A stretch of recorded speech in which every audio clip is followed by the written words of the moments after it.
우리 함께 인사 나누겠습니다. 사랑하고 축복합니다. 사랑하고 축복합니다. 사랑하고 축복합니다.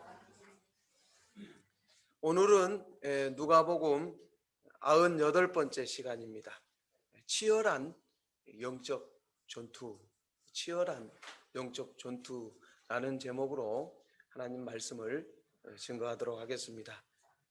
요즘 유럽의 화려하고 웅장한 교회들이 운영난으로 인해서 팔리고 있습니다.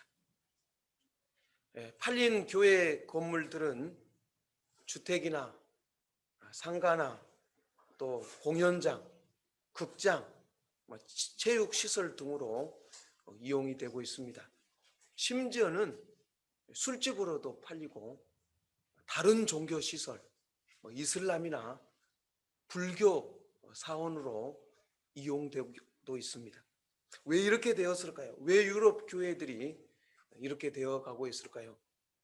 교회 건물은 화려하고 웅장하지만 그 안에 진짜 중요한 것이 없기 때문입니다. 바른 말씀의 선포와 회개의 기도, 성령의 역사가 오기 때문입니다. 하나님의 영광이 떠나면 결국에 교회는 문을 닫게 되는 것입니다. 예수님 당시에 예루살렘 교회, 화려하고 웅장하고 정말 멋있는 건물이었습니다. 사람들은 화려하고 웅장한 교회 건물을 보고 감탄하고 자랑했습니다. 그러나 그 안에는 진짜 중요한 것이 없었습니다. 예루살렘 성전의 건물은 화려하고 웅장했지만 그 안에는 하나님의 영광이 없었습니다. 진정한 말씀의 선포가 없었습니다. 진정한 회개의 기도가 없었습니다. 눈물의 기도가 없었습니다. 원래 성전은 죄 용서를 위해서 존재하는 겁니다. 누구든지 어떤 죄인도 하나님 앞에 나와서 죄 용서 받는 것이 성전입니다. 죄 용서가 없으면 심판 받을 수밖에 없는 거예요. 죄 용서가 있어야 우리가 하나님의 심판을 피할 수 있고 복을 받을 수 있는 겁니다. 그러나 유대 종교 지도자들은 이 성전을 이용해서 돈벌이를 하고 있었던 겁니다. 성전의 기능을 완전히 잃어버렸어요. 그래서 하나님의 심판을 막지 못한 거예요. 성전이 성전의 기능을 다하지 못하면 하나님의 심판을 막지 못한다는 거예요. 이게 무서운 겁니다, 여러분. 예수님은 하나님의 성전의 기능을 다하지 못한 이 예루살렘 성전이 파괴될 것이라고 말씀하셨습니다. 그런데 유대인들은 예수님의 이 말씀을 잘 이해를 못했어요. 이 예루살렘 성전이 파괴될 것이다, 이 예루살렘이 불탈 것이다 라고 말씀하시니까 마지막 때, 종말의 때 그런 일이 일어나겠구나 라고 생각을 한 거예요. 예수님은 진짜로 예루살렘 성전이 파괴될 것이다. 우리가 잘 알듯이 AD 70년에 노마 디도 장군에 의해서 예루살렘이 불탑니다. 성전이 불탑니다. 예수님은 진짜로 말씀하셨는데 유대인들은 세상 마지막 날에 그런 일이 있겠구나, 종말의 때 그런 일이 있겠구나 라고 잘못 생각한 거예요. 예수님의 재림과 심판 때, 종말의 때 그런 날이 일어날 것이라고 잘못 생각한 거예요. 그래서 뭐라고 질문합니까? 언제 그런 일이 일어납니까? 언제 인류의 종말이 옵니까? 인류의 종말이 오면 어떤 징조가 있습니까? 라고 엉뚱한 질문을 하는 거예요. 그래서 오늘 본문 7절을 보시면 그들이 물어 이르되 선생님이여 그러면 어느 때 이런 일이 있겠사오며 이런 일이 일어나려고 할 때 무슨 징조가 있사오리까? 예루살렘 멸망은 세상의 끝이 아닙니다. 예루살렘 멸망과 예수님 재림 사이, 종말 사이에는 상당한 간격이 있어요. 예루살렘 멸망과 예수님 재림 사이에 우리는 지금 살고 있는 겁니다. 복음의 시대, 성령의 시대를 지금 우리는 살고 있어요. 예수님은 뭐라고 얘기합니까? 예루살렘 성전이 무너지려고 할 때 거짓 선지자들이 많이 나타날 것이다. 거짓 선지자들이 나타날 것이니까 주의하라고 말씀하십니다. 오늘 보면 8절을 보십시오. 이르시되 미혹을 받지 않도록 주의하라.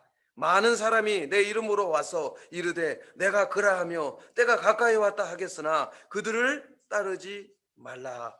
예수님은 거짓 선지자들에게 미혹을 받지 않도록 주의하라고 말씀하십니다.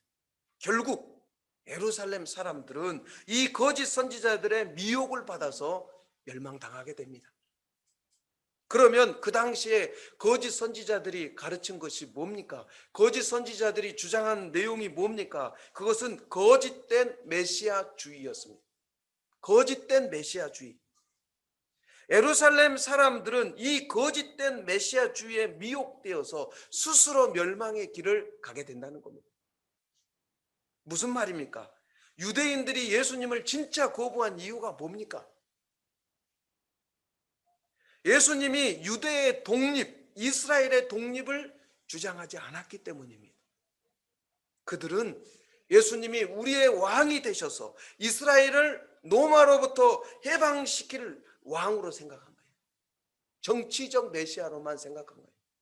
이분이 우리를 로마로부터 해방시켜 주실 것이다. 그런데 예수님은 그럴 생각이 전혀 없으셨어요. 그런데 관심이 없었어요. 왜? 우리를 죄에서 구원하러 오셨으니까. 예수님은 우리를 죄로부터 구원하러 오셨는 거예요. 그러나 유대인들은 예수님을 단순히 정치적인 메시아로만 생각한 거예요. 이분이 우리의 왕이 되셔서 우리를 로마로부터 해방시켜 주실 것이다. 우리는 곧 독립할 것이다. 그러나 예수님은 그럴 생각이 전혀 없으셨습니다. 그래서 유대인들은 예수님을 자신들이 생각하는 메시아가 아니라고 이제 단정을 짓는 거예요. 우리가 생각하는 메시아가 아니다. 그래서 어떻게 합니까? 결국 예수님을 십자가에 못 박아 죽였습니다. 그 후에 얼마 있지 않아서 많은 거짓 메시아가 나타납니다. 거짓 그리스도가 나타납니다. 그래서 로마와 싸워서 독립하자라고 소리치는 주장하는 거짓 메시아주의자들이 나타나게 되는 거예요.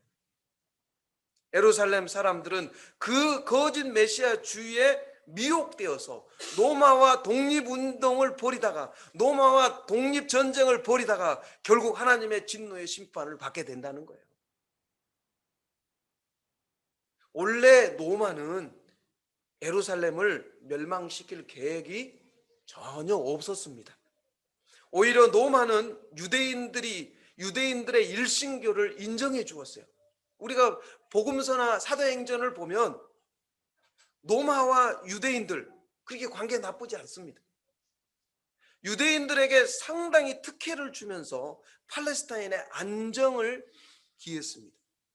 그런데 유대인들은 예수님을 십자가에 못 박아 죽인 후에 그들의 자존심이 너무 강해져가지고 더 민족주의적인 색채가 강해진 겁니다. 그들은 마음의 미혹을 받아서 거짓된 메시아주의에 속아 넘어가서 점점 로마와의 관계를 험악하게 만들어버렸던 것입니다. 결국 이 거짓된 메시아주의에 속아 넘어가서 로마와 전쟁을 벌이게 되고 결국 망하게 된 겁니다. 이것이 하나님 말씀을 거부하고 예수님을 십자가에 못 박아 죽인 결과인 것입니다. 그 당시 유대인 사이에 있었던 이 가격주의, 극단주의는 하나님 뜻이 아니었습니다. 그것이 유대인들의 정신적인 암덩어리였습니다. 나중에는 민족 전체가 이 암덩어리에 거짓된 메시아주의에 속아 넘어가서 나라가 망해버린 겁니다. 여러분 역사를 보십시오. 나라가 망할 때 보면 사람들의 자존심이나 이념이 너무 강한 것을 볼 수 있습니다. 조금만 자세를 낮추면, 조금만 겸손해지면 살아남을 수 있음에도 불구하고 자세를 낮추는 것을 비겁하게 생각하고 배신이라고 생각하고 끝까지 투쟁하다가 장렬하게 망하는 겁니다. 실제로 유대인들은 끝까지 로마 대항에서 싸웁니다. 그것이 어디입니까? 마사다 요새입니다. 나중에 예루살렘 성지 순례 가면 마사다 요새에 꼭 가보십시오. 예루살렘을 포위해버립니다. 로마 군대가 예루살렘을 포위해버려요. 그러니까 어떻게 됩니까? 시간이 지나니까 물도 떨어지고 식수도 떨어지고 먹을 것도 떨어지고 나중에는 예루살렘 안에서 인육을 먹게 됩니다. 주일학교 학생들이 있어서 인육을 해석하지 않겠습니다. 먹을 것이 없으니까 인육을 먹게 돼요. 그 어떻게 되느냐? 이제 그 안에서 이제 갈등이 일어납니다. 그래서 969명이 예루살렘에 갇혀 있다가 로마 군대의 눈을 피해서 저녁에 탈출을 하게 됩니다. 그 탈출해서 가게 된 데가 마사다 요새입니다. 예루살렘에서 사해 바다 쪽으로 내려가다 보면 광야가 있어요. 높은 산들이 있는데 거기가 바로 마사다 요새입니다. 난공불락의 요새예요. 그런데 로마 군인들이 어떻게 합니까? 그 옆에다가 요새 옆에다가 토성을 쌓기 시작합니다. 그래서 올라가기 시작해요. 3년 만에 꼭대기까지 올라가요. 유대인들은 설마 로마 군인들이 여기까지 점령하겠냐 했어요. 그런데 토성을 쌓아가지고 거기까지 올라갑니다. 그런데 로마 군대 디도 장관이 한 가지 실수를 합니다. 토성을 쌓았으면 바로 가서 969명이니까 1000명도 안 되니까 바로 가서 다 잡아서 포로 삼을 수 있는데, 야 이제 끝났다, 전쟁 끝났다, 내일 아침 먹고 가자 해가지고 하룻밤 잤습니다. 그러는 동안에 유대인들은 어떻게 합니까? 자존심 강한 유대인들은 각 대표 10명을 뽑아가지고 자기 가족을 자기 칼로 죽이는 거예요. 그리고 마지막 남은 그 10명은 자기 스스로 자결합니다. 놀라운 사실은 로마 군인들이 마사다 요새에 들어갔을 때 하나님께 바치는 제물이 그때까지 타고 있었어요. 조금만 자세를 낮추면 얼마든지 살아남을 수 있는데 비겁하다고 생각하고 배신이라고 생각해서 끝까지 투쟁하다가 다 죽는 거예요. 포로로 끌려가면 끌려가는 겁니다. 그것도 하나님 뜻이에요. 노예로 끌려가면 끌려가는 거예요. 그것도 하나님 뜻이에요.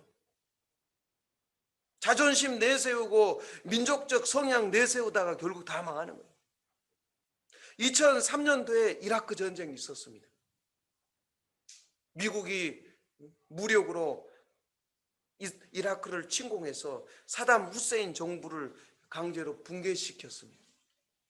이라크가 무너지기 전에, 이라크 전쟁이 있기 전에 이 사담 후세인이 이라크 사람들이 조금만 자세를 낮췄더라면, 조금만 겸손했더라면 미국과의 전쟁을 막을 수 있었습니다. 그러나 자기들은 느부갓네살 후예다, 우리는 느부갓네살 후예다, 자존심 내세우면서 민족주의 감정 내세우면서 자신감 넘치고 미국과 싸우다가 결국 초토화되어 버렸어요. 무고한 사람들이 죽었습니다. 염려스러운 것은 지금 북한도 그런 식으로 가고 있다는 사실입니다. 그들은 자존심만 남아 있습니다. 민족적 영웅심만 남아 있어요. 핵무기의 이력만 믿고 있습니다. 그러다가 극단적인 행동을 하게 되면 또 무고한 사람들이 죽게 되는 겁니다. 그러므로 자세를 낮출 때는 낮추고 비겁하게 보이더라도 사는 길을 택하는 것이 하나님 뜻입니다, 여러분. 때때로 하나님이 우리를 아주 치욕적으로 낮추실 때가 있어요. 그때 철저하게 낮아지는 것이 사는 길이고 하나님의 은혜를 받는 길입니다. 자존심 내세우는 것은 망하는 길입니다. 그런데 이상하게도 나라가 망할 때가 되면 사람들이 굉장히 자존심이 강해집니다. 끝까지 항쟁하다가 최후의 한 사람까지 죽자는 식으로 강경파가 모든 것을, 극단주의자들이 모든 것을 주도하게 됩니다. 그러면 다 망하는 겁니다. 요즘 우리나라 상황을 보면 이 예루살렘 사람들과 비슷한 모습을 보게 됩니다. 지금 우리 사회에도 강경파들이 있어요. 극단주의자들이 있습니다. 나라의 국정을 운영하는데도 아주 강경한 사람들이 있고 직장 생활을 하는데도 강경한 노조들이 있습니다. 뿐만 아닙니다. 교회도 하나님 뜻대로 하는 것이 아니고 자신들 뜻대로 하려고 하는 강경한 사람들이 있어요. 그들은 이상적인 목적과 자존심으로 똘똘 뭉쳐 있어서 절대 타협을 하지 않으려고 합니다. 전혀 실속은 없으면서 자존심만 내세우는 거예요. 조금만 마음에 들지 않으면 그들은 거리로 나옵니다. 그럼 어떻게 되는 겁니까? 결국 망하는 거예요. 그건 하나님 뜻 아닙니다, 여러분. 그럴수록 외국 사람들은 우리나라를 더 좋아하지 않을 겁니다. 그럴수록 더 심한 경제적인 어려움을 당할 것입니다. 이런 강경파들을 설득하거나 이들을 이기지 못하면 하나님이 기회를 주셔도 아무것도 하지 못하고 망하고 마는 거예요. 그래도 아직 이런 세력들이 우리나라 전체를 속이지 못하는 것은 하나님 은혜예요. 우리의 기도가 잠시라도 약해지면 어느 순간에 사회 정의나 민족주의 세력이 화려한 언어나 꿈으로 등장해서 투쟁으로 나라를 이끌어가는, 그럼 다 망하는 겁니다. 그 하나님 뜻 아닙니다. 요즘 우리나라는 강대국 사이에 끼어서 이러지도 못하고 저러지도 못하는 상황입니다. 미국이나 중국, 일본 같은 강대국 사이에서 우리나라 회사들이 많은 어려움이 겪고 있습니다. 우리가 살 길은 어디 있는 겁니까? 이 현실을 인정해야 됩니다. 하나님이 우리를 낮추시는구나, 인정해야 돼요. 하나님이 낮추시는 거예요. 이 현실을 인정하고 하나님 불쌍히 여겨주십시오, 진노 가운데라도 궁의를 베풀어 주십시오 하면서 나아가야 돼요. 그래야 살 길이 생깁니다. 자존심 내세우고 민족 감정 내세우면서 소리쳐봐야 아무 소용이 없습니다. 그 하나님 뜻 아닙니다. 하나님이 우리를 낮추실 때는 낮아져야 됩니다. 철저하게 겸손해져야 돼요. 그리고 불쌍히 여겨달라고 하나님께 간구해야 됩니다. 그래야 살 길이 생깁니다. 하나님이 오늘 우리에게 요구하시는 것이 뭡니까? 하나님이 우리를 낮추실 때 인간적인 방법으로 해결하려고 하지 말고 낮아지라는 거예요. 낮아지라는 거예요. 낮아지면 살 길이 생깁니다. 직장에서 아주 까다로운 상사를 만났어요. 나보다 높은 사람이 말도 되지 않는 이유로 막 공격합니다. 그러면 대들지 말고 싸우지 말고, 아, 하나님이 이 사람을 통해서 나를 연단시키시는구나, 나를 낮아지게 하시는구나 하고 감당하면 되는 거예요. 그러면 어느 순간에 없어집니다. 어려움이 없어지고 피할 길이 생깁니다. 어느 성도가 회사에 입사했는데 윗상사가 아주 까다롭게 굴더랍니다. 그 사람 상대에서 반항하고 대든다면 회사 생활이 더 어려워질 것이에요. 그 상사에게 복종한다고 생각하지 말고 하나님이 나를 낮추신다라고 생각하면 돼요. 그러면 견디기 쉬워집니다. 그리고 영구적으로 그런 어려움이 지속되는 거 아닙니다. 어느 정도 연단하신 후에 금방 사라집니다. 어떤 여자 청년이 결혼했는데 시어머니가 아주 까다롭고 엄하더랍니다. 자꾸 시어머니한테 말대꾸하고 대들면 결혼 생활이 어려워질 것입니다. 아, 하나님이 이 시어머니를 통해서 나를 낮추시는구나 라고 생각하면 견디기 쉬워져요. 그리고 조금만 견디면 형편이 나아집니다. 언제 그러냐는 듯이 끝나는 거예요. 때때로 하나님이 우리를 굴욕적인 위치에 둘 때가 있습니다. 그럴 때 자존심이나 체면 다 내팽개 쳐버리고 기꺼이 굴욕 당해버리는 거예요. 기꺼이 그냥 굴욕 당해버리는 겁니다. 그러면 어떻게 되는 겁니까? 낮아지고 겸손해지면 살 길이 생기는 거예요. 베드로전서 5장 6절에 베드로 사도가 뭐라고 얘기합니까? 베드로전서 5장 6절, 그러므로 하나님의 능하신 손 아래에서 겸손하라. 때가 되면 너희를 높이시리라. 여기 보면 하나님의 능하신 손 아래서 겸손하라. 지금 나를 누르고 있는 거, 이거 하나님의 능하신 손 아래에 있다고 생각하라는 거예요. 하나님이 허용하신 거라고 생각하라는 거예요. 그래서 굴욕 아래에 있으면 굴욕 당해버리라는 거예요. 우리는 단숨에 하나님의 진리를 다 배울 수가 없습니다. 우리의 믿음은 단숨에 성장할 수 없습니다. 하루아침에 모세가 되고 하루아침에 엘리야의 믿음을 가질 수 없는 거예요. 하나님이 나를 낮추실 때 철저하게 낮아지는 거예요. 굴욕 당해버리면 되는 겁니다.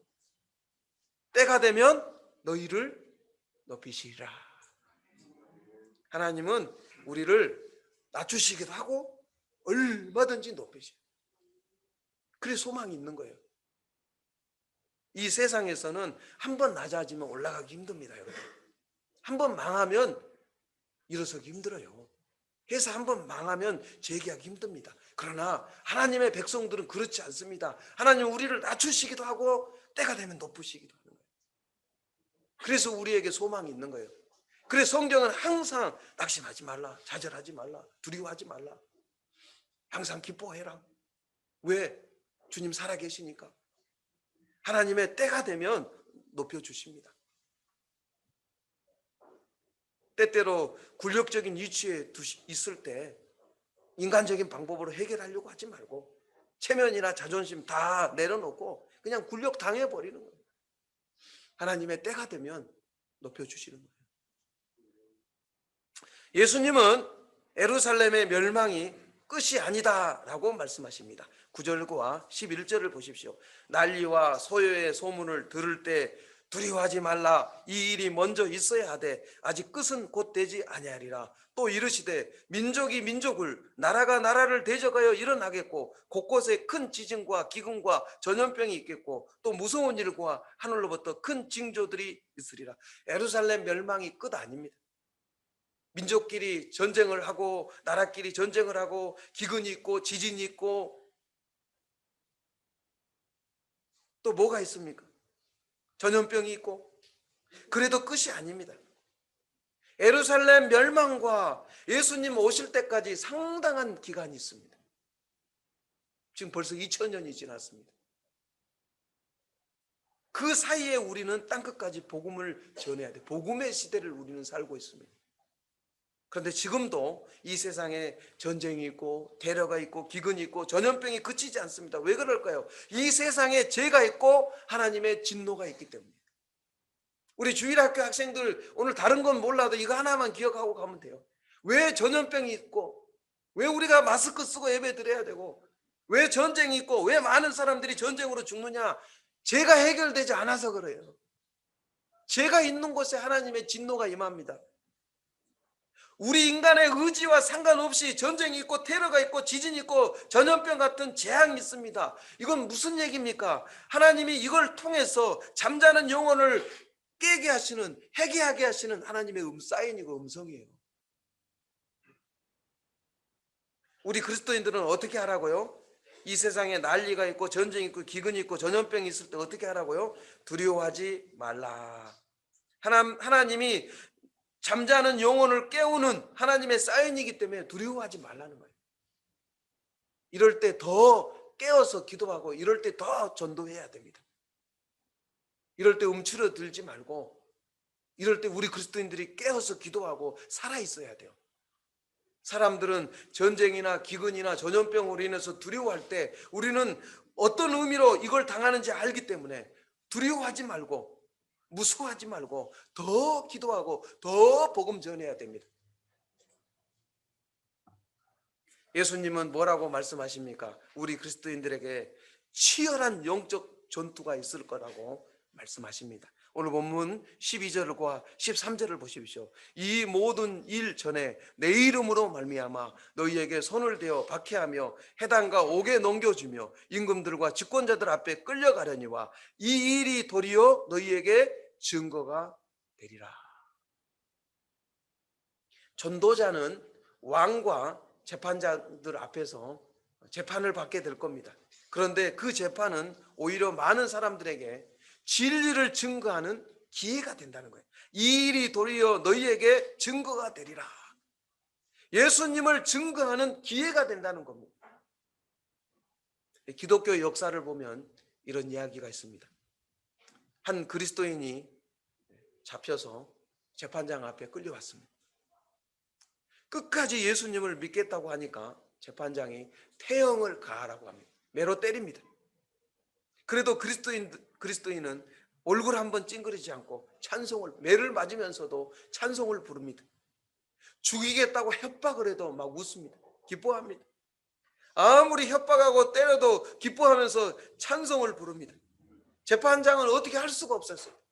옆에서 지켜보던 사람들이 재판장에게 이렇게 얘기합니다. 그리스도인들은 아무리 협박하고 때려도 소용이 없습니다. 때리면 때릴수록 예수님의 이름으로 매를 맞았다고 더 좋아합니다. 핍박을 하면 할수록 하늘나라에 가면 상급이 크다고 더 기뻐합니다. 죽이려고 하면 순교당해서 좋다고 더 좋아합니다. 재판장은 그럼 어떻게 할까요? 아예 유배를 보내버릴까요? 저 섬으로 유배를 보낼까요? 절대 유배 보내면 안 됩니다. 섬으로 유배 보내면 조용해서 좋다. 성경 말씀 묵상하면서 하나님과 가까이 있어서 더 좋다 라고 더 좋아합니다. 그러자 재판장이 때려도 안 되고 협박해도 안 되고 죽여도 안 되고 섬으로 유배 보내도 안 되고 그럼 도대체 어떻게 하면 좋단 말이오? 그러자 거기 있던 사람들이 이렇게 얘기합니다. 돈을 많이 주어서 석방시키십시오. 그리스도인들이 제일 무서워하는 것이 돈입니다. 쾌락입니다. 타락입니다. 그리스도인들은 죄를 가장 무서워합니다. 그리스도인들은 그것 외에 무서울 것이 없는 사람들입니다. 여러분, 어떤 제도나 어떤 권력이나 어떤 힘도 복음을 막을 수가 없습니다. 어떤 것으로도 진리를 막을 수가 없습니다. 어떤 것으로도 복음을 제한시킬 수 없습니다. 복음은 결코 매이지 않습니다. 복음은 생명이기 때문입니다. 베드로후서가 아니고 디모데후서 2장 9절에 복음으로 말미암아 내가 죄인과 같이 매이는 데까지 고난을 받았으나 하나님의 말씀은 매이지 아니하리라. 사도 바울 비록 몸은 감옥에 갇혀 있어요. 빌립보서를 기록할 때 감옥에 갇혀 있습니다. 복음 전하다가 감옥에 들어갔습니다. 몸은 감옥에 갇혀 있지만 복음은 매이지 않는다고 얘기합니다. 사도 바울은 감옥에 갇혀 있으면서 편지를 통해서 더 많은 곳에 복음을 전했습니다.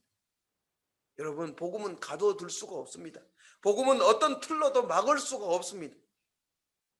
요즘도 마귀는 진리를 결박하려고 합니다. 복음을 가두려고 해책합니다. 그러나 예수님을 무덤에 가둘 수 없듯이 복음은 갇히지 않습니다. 핍박 중에도 더 확산돼 가는 거예요. 코로나 바이러스 중에도 복음은 더 확산돼 갑니다, 여러분. 러시아와 중국에서 일어나고 있는 부흥이 그것을 증명하고 있어요. 중국 가정교회는 핍박받고 있지만 더 지금 복음이 확산돼 간다. 가정을 중심으로 더 많은 사람들이 구원받고 있다고 합니다. 복음은 어떤 인간적인 힘이나 물리적인 방법으로 가둘 수 없습니다. 그러므로 우리는 계속해서 복음을 전해서 사람들로 하여금 영생을 얻게 해야 됩니다. 우리가 마귀와 싸우는 방식은 십자가의 복음을 증거하는 거예요. 십자가의 복음을 증거할 때 마귀의 세력은 힘을 얻게 되고 힘을 잃게 되고 많은 사람들이 죄의 올무에서 해방되어서 하나님 백성이 되는 겁니다. 우리가 이 세상에서 영적 전쟁을 치르는 동안 주님은 뭐 하고 계실까요? 우리가 치열한 영적 전쟁을 치르고 있는 동안에 주님은 가만 계시지 않습니다. 우리에게 성령의 능력을 공급해.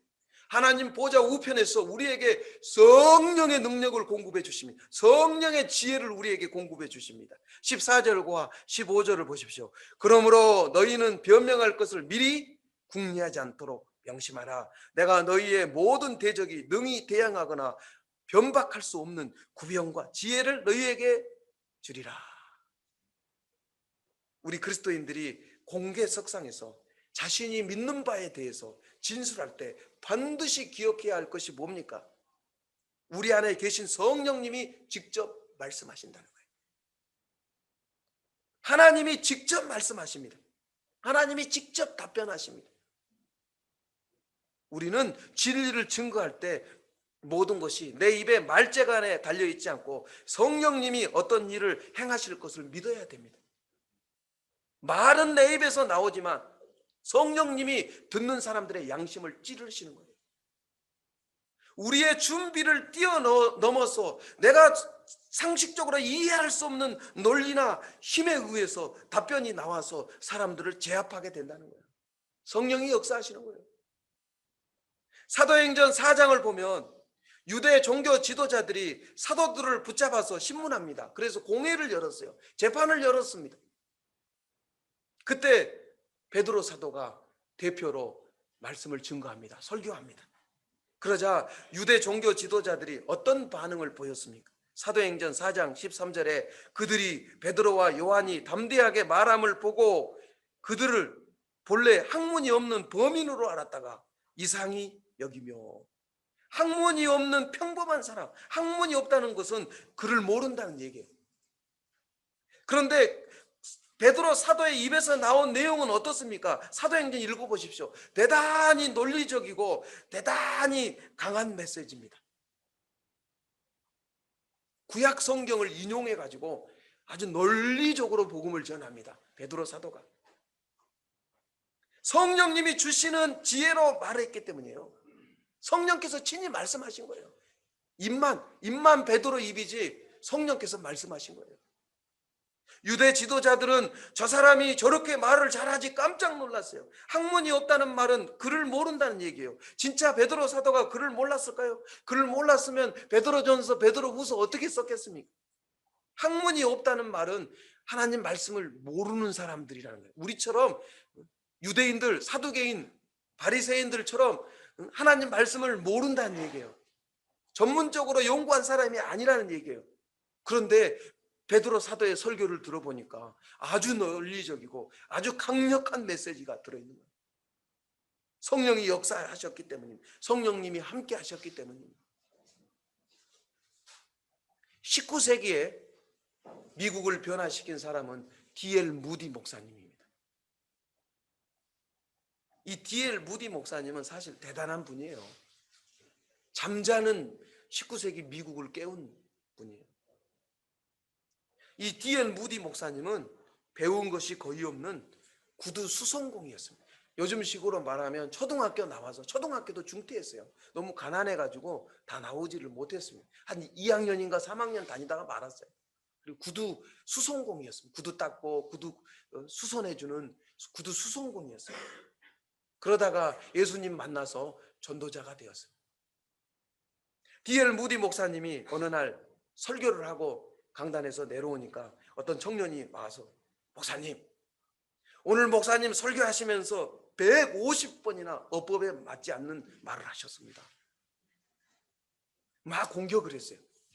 그러자 D.L. 무디 목사님이, 그래? 내가 설교하면서 문법은 많이 틀렸어. 그러나 그 부족한 문법 실력으로 나는 수많은 영혼들을 살리고 있다. 그런데 너는 그 정확한 언어를 가지고 얼마나 많은 영혼을 살렸느냐? D.L. 무디 목사님은 세상적인 지식은 많이 없었지만 성령이 주시는 지혜가 있었습니다. 그 능력으로 수많은 사람들을 살린 거예요. 세상의 지식을 가졌다고 해서 지혜롭게 사는 거 아닙니다. 학문적으로 많이 배웠다고 해서 하나님 말씀 잘 전하는 거 아닙니다. 성령의 능력으로. 성령님이 지혜를 주셔야 돼요. 한 번은 심판 가서 찬송 부르고 기도하는데 성령께서 이 말씀을 전해라. 그래서 준비해 간 옹고 이쪽에다 놔놓고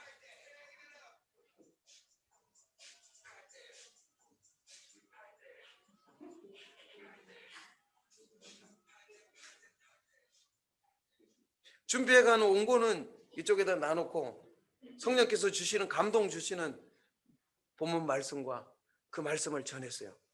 예배가 딱 끝나고 나서 우리 성도님이 하는 말이, 아유 목사님, 오늘 우리 집에 딱 맞는 말씀 주셨어요. 지금 우리 집 형편하고 딱 맞는 말씀 주셨어요. 어떻게 그렇게 귀신같이 잘하세요? 목사님 신기가 있는 것 같아요. 그러더라고요. 신기가 아니고 성령이 주시는 지혜입니다. 저 무당 아닙니다.